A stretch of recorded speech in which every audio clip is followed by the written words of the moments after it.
ఈ వీడియోలో మనం ఈమెయిల్ దాని యొక్క ఇంట్రడక్షన్ చూస్తాం. మరి ఈమెయిల్ లేదంటే ఎలక్ట్రానిక్ మెయిల్ అనేది ఇంటర్నెట్లో మీరు మెసేజెస్ని పంపించుకునేదానికి యూజ్ అయ్యే ఒక సర్వీస్ అన్నమాట. మరి ఈ యొక్క ఈమెయిల్ ద్వారా మీరు సింపుల్గా, క్విక్గా, తక్కువ ఖర్చుతోటి ఇన్ఫర్మేషన్ని ఎక్స్చేంజ్ చేసుకోవచ్చు.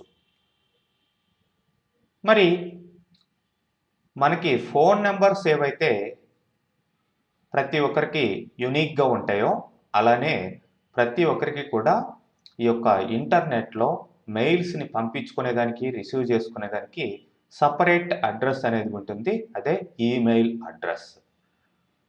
మరి ఇది ఒకరికి ఉన్న అడ్రస్ మళ్ళీ ఇంకొకరికి ఉండదు.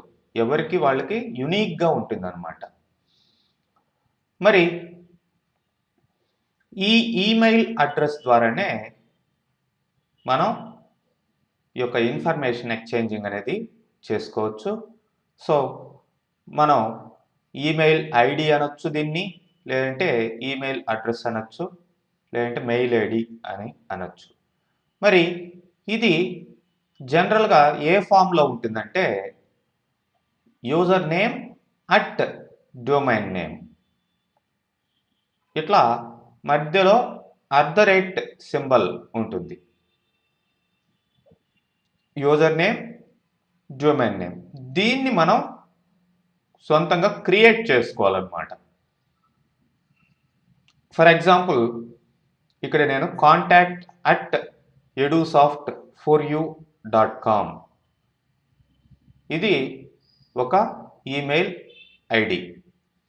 ఇక్కడ కాంటాక్ట్ అనేది యూజర్ నేము, edusoft4u.com అనేది డొమైన్ నేమ్. అంటే ఏ డొమైన్లో అయితే మీరు ఆ యొక్క ఈమెయిల్ యూజర్ని క్రియేట్ చేశారో దానికి దీనికి మధ్యలో అనే సింబల్ ఉంటుంది.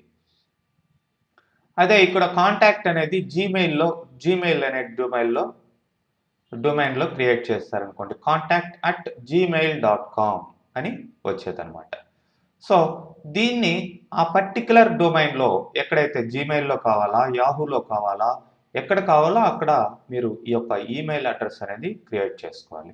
అది ఎలా క్రియేట్ చేసుకోవాలనేది నెక్స్ట్ కమింగ్ సెషన్లో వస్తుంది మీకు. మరి ఇక్కడ చెప్పినట్లుగానే యూజర్ నేము, డొమైన్ నేము మధ్యలో సింబల్ అనేది ఉంటుంది. కేస్ సెన్సిటివ్నెస్ ఏమీ ఉండదు. అంటే upper case, lower case characters ఏవైనా సరే, అంటే క్యాపిటల్స్, స్మాల్స్ ఏవైనా సరే ఇచ్చుకోవచ్చు ఈ నేమ్ క్రియేట్ చేసేటప్పుడు. మధ్యలో ఈ యొక్క యూజర్ నేమ్ మధ్యలో ఇప్పుడు ఫర్ ఎగ్జాంపుల్ కాంటాక్ట్ అని ఇచ్చాను, స్పేస్ టాక్ట్ అని అట్లా ఇవ్వకూడదు. మధ్యలో స్పేస్ అనేది ఉండదు అనమాట. ఓకే, మరి ఆల్రెడీ ఇచ్చేసున్న వేరే వాళ్ళు క్రియేట్ చేస్తున్న యూజర్ నేమ్ మీరు ఏదన్నా ఇస్తే ఆ డొమైన్లో అది యాక్సెప్ట్ చేయదు. అప్పుడు యూజర్ నేమ్ ఇచ్చేటప్పుడు మీరు జాగ్రత్తగా ఉండాలి. అది ఎలానో నెక్స్ట్ క్రియేట్ చేసేటప్పుడు చూపిస్తాను. మరి ఇట్లా ఈమెయిల్ ద్వారా నెంబర్ ఆఫ్ అడ్వాంటేజెస్ ఉంటాయి.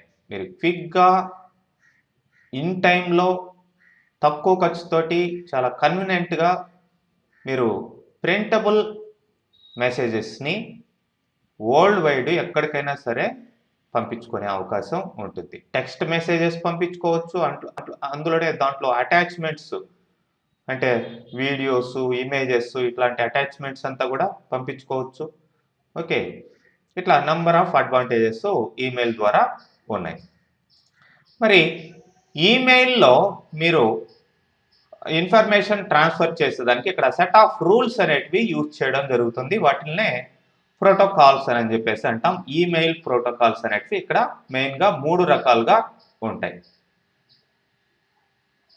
ఇక్కడ SMTP, పొరపాటున ఇక్కడ SMPTP అని ఇచ్చారు, SMTP అండి. SMTP, simple mail transfer protocol, SMTP. So ఇది మెయిన్గా యూజ్ చేసే ప్రోటోకాల్ ఈ యొక్క మెయిల్ ట్రాన్స్ఫర్ చేసేటప్పుడు. ఇది 1982లో ఫస్ట్ ఇవ్వడం జరిగింది. ఎస్ఎంటిపినే ఎక్కువగా మెయిల్స్ ట్రాన్స్ఫర్కి యూజ్ చేస్తుంటారు. ఇవి కాకుండా ఐమ్యాప్, ఇంటర్నెట్ మెయిల్ యాక్సెస్ ప్రోటోకాల్, ఇది కూడా యూజ్ చేయడం జరుగుతుంది. అండ్ 1986లో దీన్ని రిలీజ్ చేయడం జరిగింది. అట్లనే pop, post office protocol, single క్లయింట్కి జనరల్గా దీన్ని యూజ్ చేయడం జరుగుతుంది. మరి దీంట్లో నెంబర్ ఆఫ్ రిలీజెస్ అనేటివి ఉన్నాయి. మొత్తానికి ఇవి బ్యాక్గ్రౌండ్లో మీ యొక్క మెయిల్స్ పంపించుకునేటప్పుడు ఇవి ఈ యొక్క ప్రోటోకాల్స్ అనేటివి సెట్ ఆఫ్ రూల్స్ ద్వారా ఆ యొక్క మెయిల్స్ ట్రాన్స్ఫరింగ్ అనేది చేస్తూ ఉంటాయి. మరి మీరు ఒక ఈమెయిల్ ఐడిని క్రియేట్ చేసుకోవాలన్నా, మరి ఈమెయిల్ పంపించుకోవాలన్నా సరే మీకు నంబర్ ఆఫ్ డొమైన్స్ లేదంటే ప్రొవైడర్స్ మీకు డిఫరెంట్ సర్వీసెస్ని అందిస్తూ ఉన్నాయి. జనరల్గా మనం జీమెయిల్ని, హాట్మెయిల్ని, యాహూ మెయిల్ని ఎక్కువగా వాడుతూ ఉంటాం. ఇవే కాకుండా నంబర్ ఆఫ్ ఈ యొక్క డొమైన్స్ లేదంటే ప్రొవైడర్స్ మీకు ఉన్నాయండి. అంటే మీకు ఎంత స్టోరేజ్ కావాలి, అట్లానే ఏ డొమైన్ లేదంటే ఏ కంపెనీ సర్వీస్ ఎక్కువగా చాలా ఎఫిషియెంట్గా ఉంది అనే దాన్ని బట్టి మీరు దాంట్లో అకౌంట్ క్రియేట్ చేసుకోవాలి. ఆల్మోస్ట్ వీటిలన్నిటిలో ఫ్రీగా మీరు అకౌంట్ క్రియేట్ చేసుకోవచ్చు.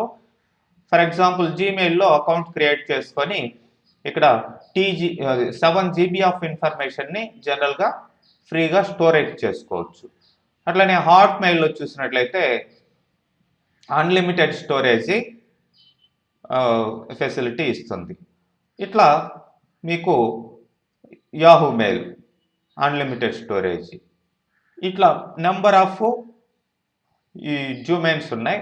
మీరు ఆ పర్టికులర్ డొమైన్లోకి వెళ్ళి మీ యొక్క ఫస్ట్ ఈమెయిల్ ఐడిని క్రియేట్ చేసుకొని ఆ ఈమెయిల్ ఐడినే అడ్రస్నే వేరే వాళ్ళకి ఇచ్చి, లేదంటే వేరే వాళ్ళ అడ్రస్ని మీరు అడిగి కనుక్కొని వాళ్ళకి ఆ ఈమెయిల్ అడ్రస్ని బట్టి మీరు ఇన్ఫర్మేషన్ని సెండ్ చేయడం లేదంటే రిసీవ్ చేసుకోవడం జరుగుతుందండి.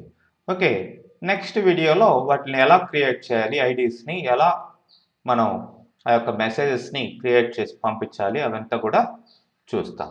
ఓకే.